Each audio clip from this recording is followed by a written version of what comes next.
নমস্কার বন্ধুরা, চলে এসেছে আজটিতে আর একটা নতুন ভিডিও নিয়ে। জাভাস্ক্রিপ্টের আজকে আমরা অ্যারের পপ অ্যান্ড পুশ শিখব। পপ অ্যান্ড পুশ কি? পপ অ্যান্ড পুশ, চলো। তো অ্যারের কিছু মেথড আছে আমরা শিখেছি এবং আগের ভিডিওতেও কিছু জেনেছি, যেটা শর্ট অ্যান্ড রিভার্স হয়ে গেছে। তো এর মধ্যেও কিছু একটা মেথড আছে, তো চলো দেখে নিই। তো পপ কি কাজ করে? সাপোজ ধরো এখানে কিছু ডেটা দেখতে পাচ্ছ তোমরা, ওকে, RGT এডুকেশন সৌরভ ধর। তো তুমি চাও এখান থেকে যে লাস্ট ডেটাটা আছে সেই ডেটাটাকে ডিলিট করে দেবে। সাপোজ ধরো এই ধরটাকে তুমি ডিলিট করতে চাও, এই ধরটাকে রাখতে চাও না, এই ডেটা আমার দরকার নেই, আমি ডিলিট করে দেবো।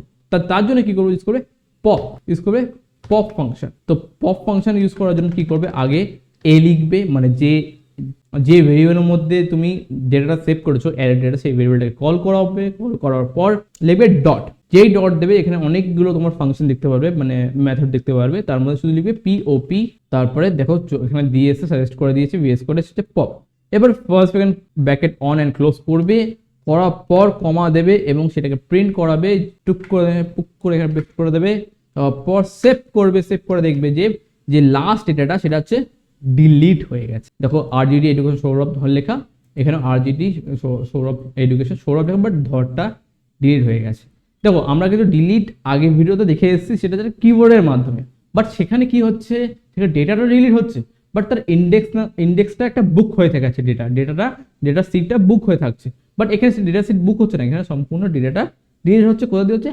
লাস্টের দিকে ডেটা ডিলিট হচ্ছে, একদম লাস্টের দিক থেকে। ঠিক আছে, এরপর আমরা কি শিখবো?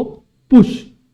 পুশ কি করছে? দেখো এখানে তো আমি লাস্ট থেকে ডেটা ডিলিট তো করছি, বাট আমি চাই লাস্ট থেকে ডেটা ডিলিট করার পর এবং লাস্টের দিকেই ঠিক ডেটাকে পুশ করে দেওয়া, মানে ডেটাকে ওখানে অ্যাড করে দেওয়া। তো তার জন্য কি করবো? পুশ।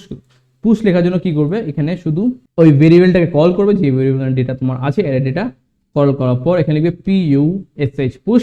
লেখার পর এবার যে ডেটাটা তুমি দিতে চাও সেই ডেটাটা তুমি কি করবে? এখানে লিখবে কি, যদি আমি এখানে দিতে চাই সাপোজ ধরো হ্যালো, হ্যালো দিতে চাই, হ্যালো লেখো। হ্যালো লেখার পর এখানে এটাকে প্রিন্ট করাই, সেভ করবে। সেভ করার পর দেখবে এখানে হ্যালো চলে এসেছে এবং ঠিক লাস্টের দিক থেকে তোমার হ্যালোটা শুধু তাই নয়, তুমি চাইলে একসাথে অনেকগুলো ডেটা করে প্রিন্ট করাতে পারো। তার জন্য তুমি কি করবে? এটাকে আমি একটা কপি করে নিই। কপি করার পর এখানে লিখবো বাই বাই, লিখবো বাই বাই। দেখো এখানে বাই বাই চলে এসছে। তো ঠিক একসাথে অনেকগুলো ডেটাগুলো আমরা প্রিন্ট করতে পারি। এবং শুধু তাইও নয়, আমি যে চাইলে ঠিক একইভাবে, মানে শুধু একবার পুশ লিখে এখানে একসাথে, ধরো আমি এখানে প্রিন্ট করছি, এখানে বাই বাই লেখা আছে, বাই বাই লেখার পর বড় লিখলাম, তবে লিখবো চলো, লিখি চলো চলো চলো। দেখিনি এবার ডেটা দেখো, বলো চলো চলে এসেছে দুটো পর পর।